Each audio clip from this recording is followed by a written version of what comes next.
দরুদ বানু জুলেখা।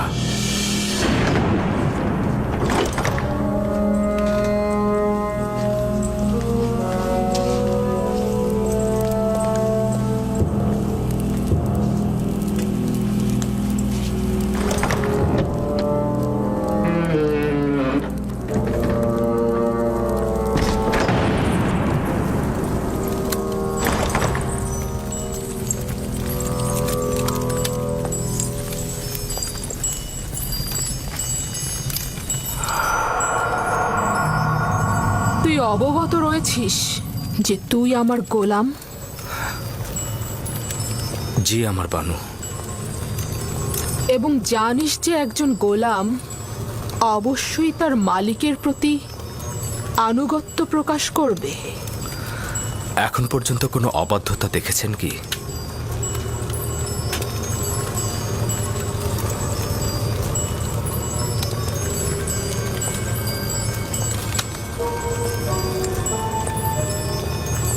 আজকেও তাহলে তুই আমার আনুগত্য পোষণ করবি? যদি কোনো আদেশ করেন অবশ্যই শিরোধার্য।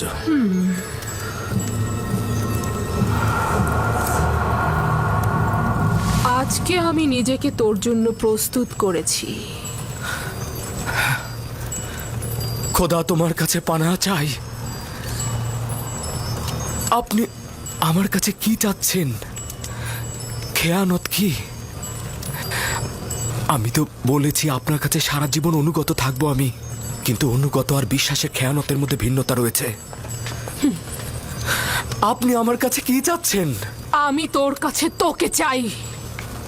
আপনার প্রতিদেবতার কাছে আমি বিশ্বস্ত। তিনি আমাকে মহব্বত করেন, তিনি আমাকে উন্নত স্থান দিয়েছেন। তার বিশ্বাসে খেয়ানত করব? আমাকে মহব্বত প্রকাশ করলে তাতে আমি তো খেয়ানতের কিছু দেখছি না। আমি আপনারও আপনার স্বামীর কাছে কৃতজ্ঞতা জ্ঞাপন করছি, কিন্তু তার মানে তো এই নয় আপনার মহব্বতের প্রতিদান দিতে গিয়ে আমি গুনার সাগরে ডুবে যাই। তুই আমার কাছে ঋণী। অবশ্যই তুই আমার মহব্বতের প্রতিদান দিবি, এবং একজন গোলাম হিসেবে তুই বাধ্য আমার আনুগত্য পোষণ করতে।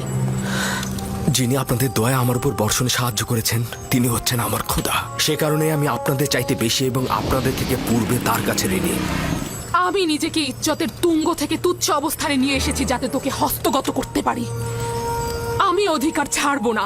আমি আমার ঈমান ও নিজস্ব চরিত্রকে সাময়িক কামনা বাসনার কাছে বিসর্জন করব না। আমি আর তুমি ছাড়া এই ঘটনা কেউ জানবে না। কিন্তু খোদাবন্দের নজর থেকে এটা আপনি কি করে গোপন করবেন? ও, তাহলে খোদাকে নিয়ে এত ভয়? আমিও তার কাছে লজ্জিত। এটা তো কোনো ব্যাপারই না। তোমার দৃষ্টি সহ্য করতে পারবো না। আমাকে ক্ষমা করো হে মহান আমুন। সে আর আমাদের গুনার সাক্ষী নয়। আমার ভয় মহাপরাক্রমশালী ও প্রখর দৃষ্টি সম্পন্ন খোদায়। ওই হাতে তৈরি আমুনকে ভয় পাওয়া তো অজ্ঞতা ও মূর্খতা ছাড়া আর কিছুই নয়। তুই আমাকে অজ্ঞ ও মূর্খ বললি? আমি তোর মতো শত লোককে পায়ের নিচে পদদলিত করতে পারি। আমার ঘোড়াগুলোর বিষ্ঠা পরিষ্কার করার মতো যোগ্যতাও তোর নেই। আর তুই কিনা মহান আমুনের কাছে আনুগত্য প্রকাশ করাকে মূর্খতা বলছিস? আমি আদেশ করছি, তুই পালন করতে বাধ্য। আর তা না হলে তোর কবর এখানেই হবে।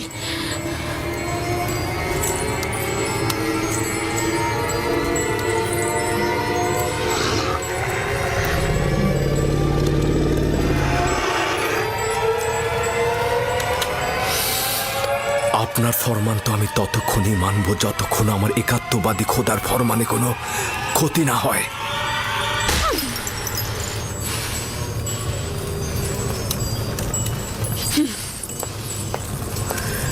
এখন এর সর্বোত্তম জবাব হতে পারে তোমার ন্যায় একই কাজ আমারও করা। হে খোদা তাআলা, তুমি আমার একমাত্র সাহায্যকারী। হে খোদার নবী, একাত্মবাদী খোদার পক্ষ থেকে পয়গম, আমরা আপনাকে ছেড়ে যাব না। জুলেখার মোকাবেলা না করে নিজেকে সংযত রাখুন।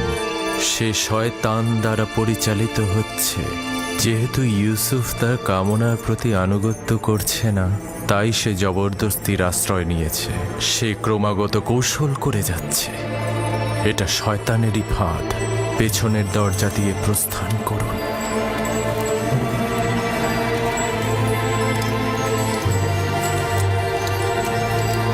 হে খোদার নবী, একাত্মবাদী খোদার পক্ষ থেকে এই পয়গম, পেছনের দরজা দিয়ে প্রস্থান করুন, প্রস্থান করুন। পালাবার পথ নেই, তুমি বাধ্য আনুগত্য স্বীকার করতে।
আমার মনে হয় এখানে কোনো খবর রয়েছে যার বিস্তারিত জানা দরকার।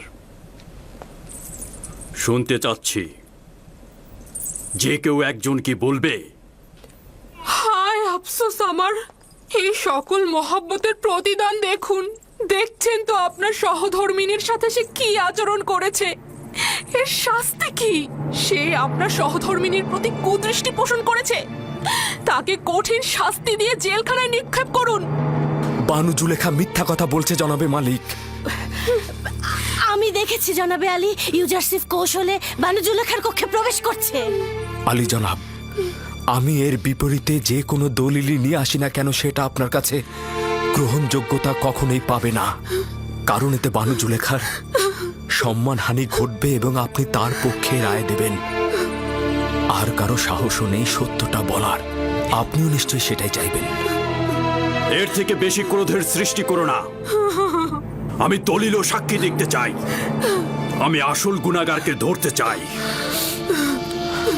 আমার না আছে গুনাহ না করার কোনো দলিল, আর না আছে কোনো সেবিকা যে আমার পক্ষে সাক্ষ্য দেবে। সুতরাং তুমি দণ্ডিত। এর শাস্তি অবশ্যই পাবে। আমি এর জন্য প্রস্তুত রয়েছি জনাবে মালিক। তবে হাকিকত হচ্ছে সে আমাকে তলব করেছে এবং মিলনের ইচ্ছা পোষণ করেছে। আর এটা প্রমাণ করতে আমার নিজস্ব খোদা ব্যতীত আর কোনো সাক্ষী নেই। তুমি জুলেখার নির্জনতার সুযোগে প্রবেশ করেছ। করিমামা সাক্ষী রয়েছে। সকলেই জানে বানু জুলেখা অপরাধী, কিন্তু তার বিরুদ্ধে সাক্ষ্য দেওয়ার সাহস নেই কার। তোমার সাক্ষীকে হাজির করো এবং সাক্ষ্য দিতে বলো। খোদা ব্যতীত আমার তো আর কোনো সাক্ষী নেই। যদি আমাকে একাকে ছেড়ে দেন তো আমাকে সর্বাপেক্ষা কঠিন পরিস্থিতির মধ্যে পড়তে হবে। আপনি কি চাইছেন, এই গোলামের কথা গ্রহণ করতে?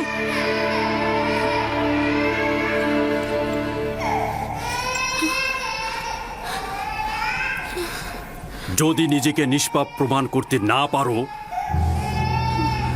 তাহলে এই মুহূর্তে প্রাণ বিসর্জন দেওয়ার জন্য প্রস্তুত হও। জনাবে আলী, আমি নিজে দেখেছি ইউজারসিফ রাজমহলের দিকে আসছিল। আসবার পথে সে বাচ্চাটির সঙ্গে খেলা করে এবং তারপর কৌশলে এই সপ্ত দরজা দিয়ে ঢুকে একটা একটা করে দরজা বন্ধ করছিল। আমি নিজের কক্ষে বিশ্রামরত অবস্থায় ছিলাম। তাকে নিজের শিয়রে দেখে চিৎকার করে সাহায্য চাইছিলাম, আর তখন সে পালাতে লাগলো। রুদামনকে এখানে ডাকো। ইউজারশিপের উচিত এখানেই শাস্তি পাওয়া।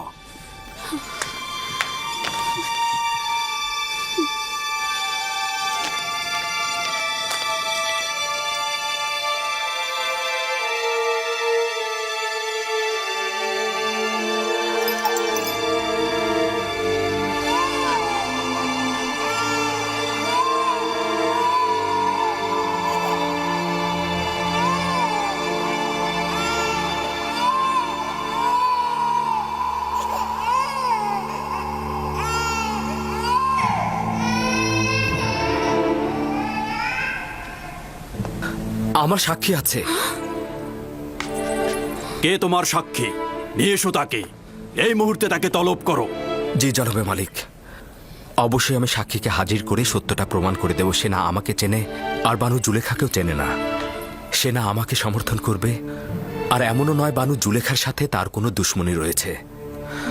সে তোতা পাখির মতো সত্যটা বলে যাবে, আর এতে কার লাভ হচ্ছে আর কার ক্ষতি হচ্ছে সেটা সে বুঝবে না।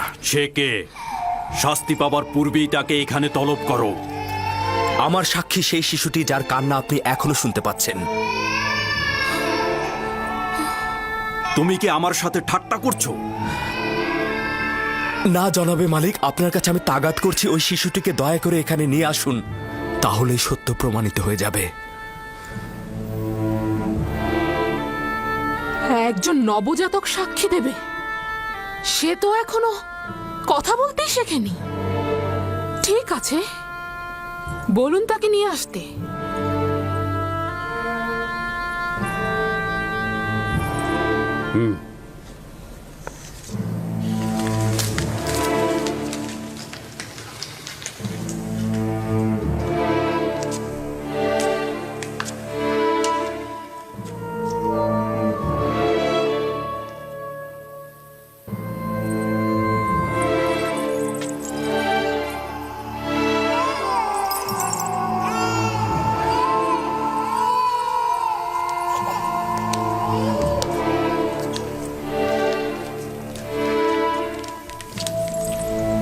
দরুদ আলী জনাব পুতিফার। সে আমার ফুফাতো বোন সিতেনে এবং তার সন্তান কিসেন। বলো তাকে সাক্ষী দিতে। কিসেনের কথা বলো। যা তোমাকে খোদাতালা শিক্ষা দিয়েছে তা তুমি এখানে বলো।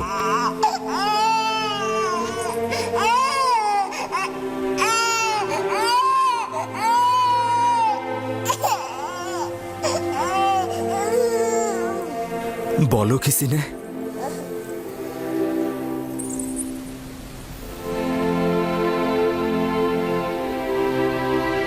একাত্মবাদী খোদার ফরমানে তার একটি বাক্য বলবো। পিরান সামনের দিক থেকে ছেঁড়া থাকলে জুলেখা নিষ্পাপ, ইউসুফ গুনাহগার। আর যদি পিরান পেছনের দিক থেকে ছেঁড়া থাকে তবে জুলেখা পাপী, ইউসুফ নিষ্পাপ।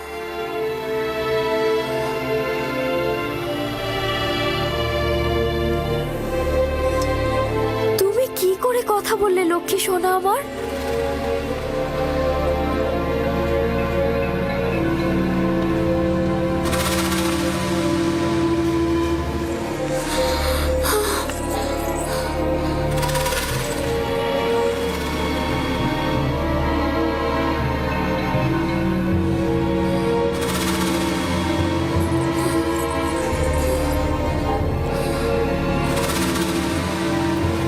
তুমি নিজের কান্না দ্বারা আমাকে ধোঁকা দিতে চেয়েছিলে।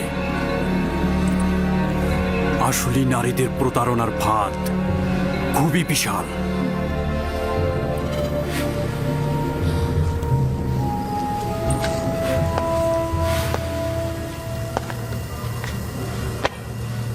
আমি যে অপবাদ তোমাকে দিয়েছি তার জন্য ক্ষমা চাচ্ছি।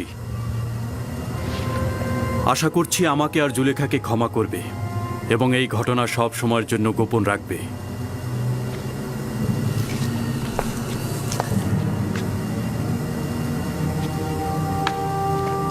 কারো অধিকার নেই এই ঘটনা সম্পর্কে কাউকে কিছু বলার।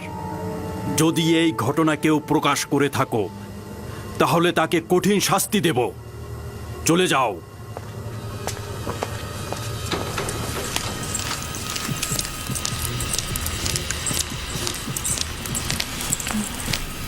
কি ঘটলো আমি তো কিছুই বুঝলাম না।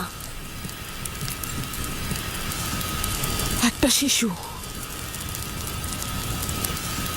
কিসেনে সিতেনের সন্তান,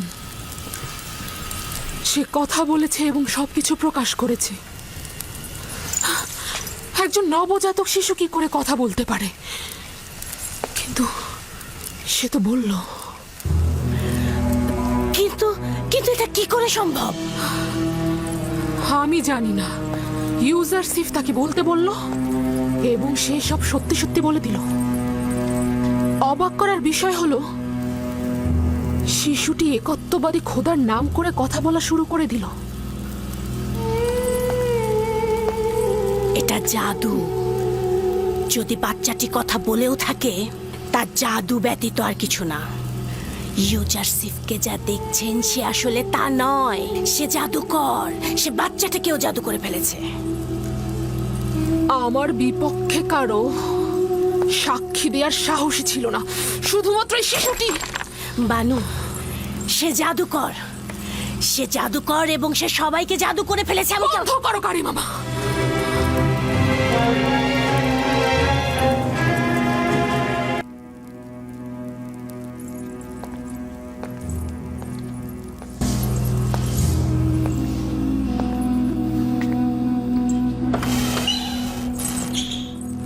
এই দরজাগুলো তো তালাবদ্ধ ছিল, তাহলে খুললো কি করে? আমিও বুঝতে পারছি না। সে দরজাগুলোতে স্পর্শও করেনি, কিন্তু দরজাগুলো খুলে গেল। তাহলে ভেবে দেখুন, আমি এমনি কি তাকে জাদুকর বলেছি? জাদুকর নয়, আমি বালক বয়স থেকে তাকে বড় করেছি। সে কোনোদিন কোনো জাদুকরের কাছে গিয়ে জাদু শেখেনি। তাহলে এই দরজা আর ওই বাচ্চাটি?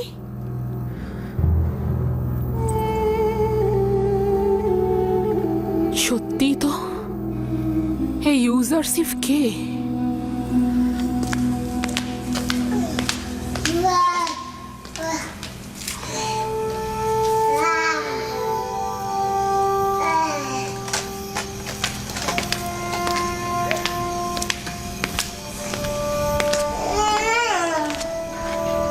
সিতেনে,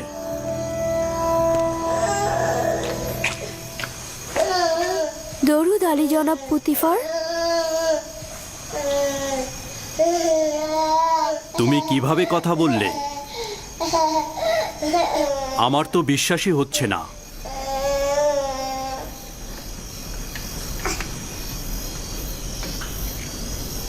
তুমি এখানে কি করছো? রাজমহলে কেন এসেছো? আমি আমার বোন জুলেখাকে দেখার উদ্দেশ্যে এসেছিলাম। আমি জানতাম না এরকম হবে, জানলে আমি কখনোই আসতাম না। তুমি তোমার মামাতো বোনের সাথে দেখা করতে এসেছো, সমস্যা নেই। তুমিও তোমার সন্তানকে শুকরিয়া জানাচ্ছি। তোমরা যদি না থাকতে, তাহলে জুলেখার ধোকায় পড়ে একজন পবিত্র যুবকের রক্তে নিজের হাতকে কুলুষিত করে ফেলতাম।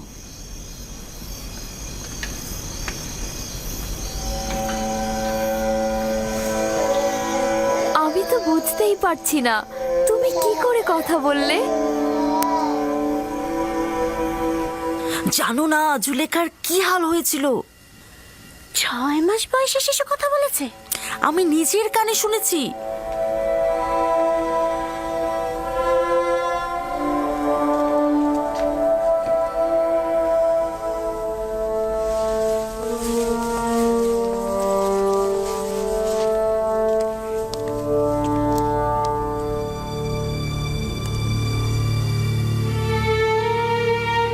যদি এই খবর সর্বত্র ছড়িয়ে পড়ে তাহলে কি হবে?